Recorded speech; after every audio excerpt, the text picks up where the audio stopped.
हरभऱ्याचं दाणं उधळती सारे आज शुभेच्छांचं धन शुभेच्छांचं धन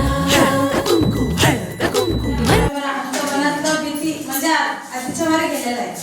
कारण की पहिला भीती होती आम्हाला की ठिकाणं कुठं पोरींचा तर जास्त भीती होती आम्हाला. कारण आता तेवढं नाही आहे पहिल्यापेक्षा आता चांगली सुधारलेली आहे आणि शिक्षक पण चांगले आहेत आणि मुलांमध्ये प्रगती होत आहे. कॅमेरे लावलेले आहेत, छान वाटते. म्हणजे भीतीदायक आता काही वाटत नाही. Thank you madam.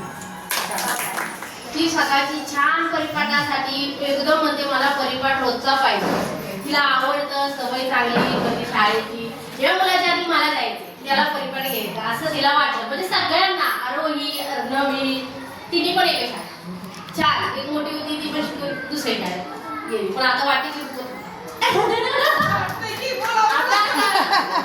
असं आहे.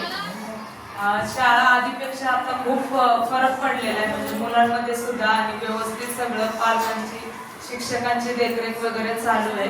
त्यामुळे शाळा आता खूप प्रगती करते. थँक्यू. इथे पहिली म्हणजे ज्युनियर KG वगैरे सगळं इथेच झालेलं आहे त्याचं माझ्या मोठ्या मुलाचं. तर तसं सांगायला गेलं तर माझ्या मोठ्या मुलामध्ये म्हणजे शिव्या गाड्या वगैरे काहीच नाही. खूप चांगला आहे तो. खूप असं म्हणजे बाहेर जाऊन त्याला शाळेत टाकलंय बॉर्डरला तिथेही चांगला आहे तो. असं काही आहे की बाईक आहे म्हणून थोडंसं त्याला मध्ये बदल झालेत की आता म्हणजे इथे कसं जरा दबाव होता थोडंसं टीचरचा वगैरे ते घाबरत होता म्हणून जरा छान होतं. आता मला थोडा बदल वाटत नाहीये की तोही म्हणतोय माझ्या आहे ती शाळा परत पाहिजे.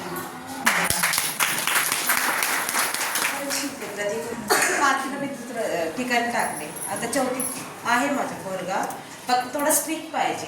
म्हणजे ते उशिरा आल्या ना मुलांना थोडंसं पनिश दिलं तर ते लवकर उठतात. आजकाल मुलं ना मोबाईलच्या लई सवय पडले ना. तरी पण मी मोबाईल देत नाहीये. पण बाहेर थोडा खेळायचं वगैरे लई आवड आहे मुलांना. त्याच्यासाठी लवकर उठत नाही.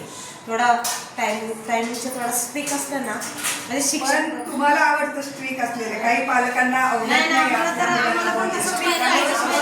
बंधने येतात शिक्षकांवर, बंधन येतात की बोलू का नको. नाही कर्नाटकची आहे मुलांची चक्कर मारायला लागते त्यांना मुलांना आणि पनिशमेंट वगैरे दिलं ना सुधारतात.